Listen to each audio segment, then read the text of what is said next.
Hello folks, fellow YouTubers and friends. I planted a garden really late this year, but now all of a sudden it's starting to come in, and this is just a very small portion of what we picked today alone. These cucumbers, the wife has already picked and given away and eaten over 2.5 dozen, and there's still another dozen out in the garden to be picked. This butternut squash is coming out bigger, sweeter, and better than any year I've ever grown butternut squash. My regular yellow crookneck squash coming in a little small. However, the wife says we do have one out there that's almost as big as butternut squash. I told her to save it for seed for next year. But, you're not going to believe this.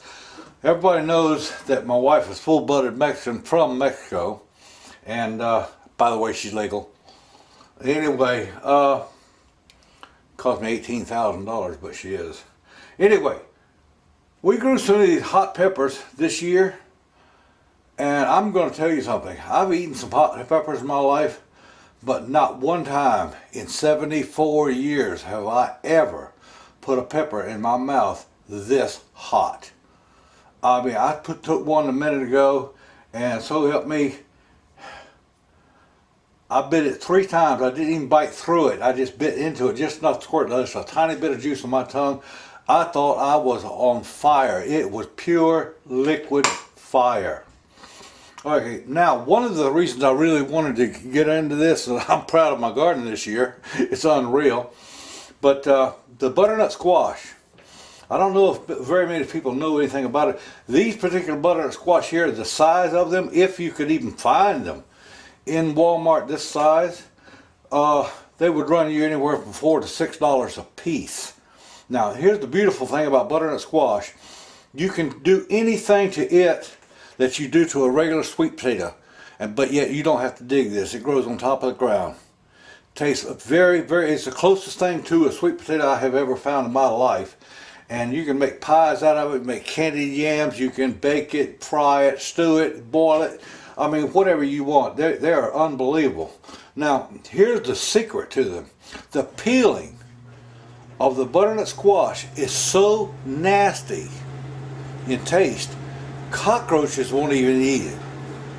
Mice won't eat it. A mouse might come up once in a while and take one bite, and that peeling is so nasty they will leave it alone.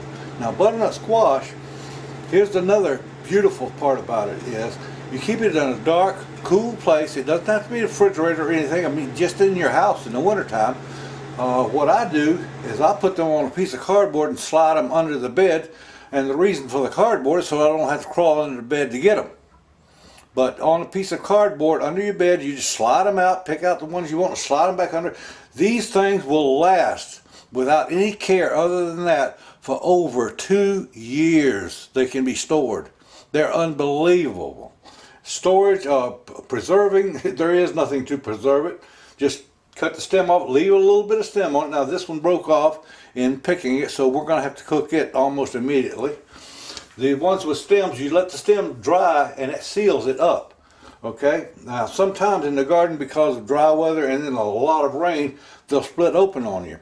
Well, when they do that, you can pick them, and you can cook them anywhere within 2 to 5 days after you pick them. Once they're split open, and they're still good, really good. I mean, they're super hardy plants. Just be on sure you peel it before you cook it, because I'm telling you, that peeling is nasty. Like I said, not even cockroaches will eat the thing. So you just put it on a piece of cardboard, slide it under your bed, and it's good to go for the next 2 years. And like I said, the only reason to put it on the cardboard is so you don't have to crawl under the bed. You just grab a hold of it, slide it out, and pick up what you want. I mean, these things are fantastic. Oh, here's another beautiful thing about these. Not only do they taste so close, I mean, we're talking 93% within the same flavor as a sweet potato, but it does not have any of the gas forming material. Like you eat sweet potatoes, they'll give you gas. These don't. They're almost 50% higher in vitamins and protein and nutrients, but they're nowhere near as high as in calories. So if you're on a diet, this is a beautiful plant to eat. Okay, like I said, I planted my garden a little bit late this year. A little bit, no, a whole lot. I didn't even start planting until after June the 10th. But it's really starting to come in big time. Now, when I planted the garden, I just tilled the ground up, covered the whole thing about 6 inches deep in wheat straw, old wheat straw. Then I went through and just dug holes through the wheat straw and planted the plants. And when the thing started growing, I went back and covered all the wheat straw with about 3 to 4 inches of wood chips that I got for free. The man gave me all I wanted. Is just I took a 6 foot wide, 16 foot long, 4 foot high box trailer, and paid him $20 to take his front end loader and load the thing up. So that was roughly 14 cubic yards, and put that on top of my garden as well as the wheat straw. The wheat straw was the same thing. So I've got a whole trailer. So I've got 14 cubic yards of wheat straw and 14 cubic yards of wood chips on my garden. And this keeps the moisture in when the sun is out high. That rain and watering the garden with a hose gets down into the dirt, and the sun doesn't bake it out as well as strong or as dry. So it takes a whole lot less watering. And the material itself rots and it draws the earthworms to the top, which they burrow through the ground and aerate the soil. And earthworm castings, I think a lot of you in the gardening know that earthworm castings, when an earthworm eats dirt, when he poops it out, it's 8 times richer in nitrogen. So you can't beat it. It's called a no-till or a lazy man's garden.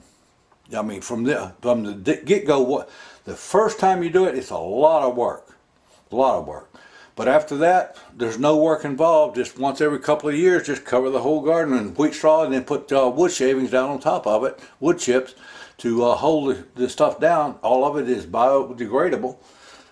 But it will grow some hellacious plants. Take a look at this stuff, would you? Look at the size of my hand. And I'm not a little man.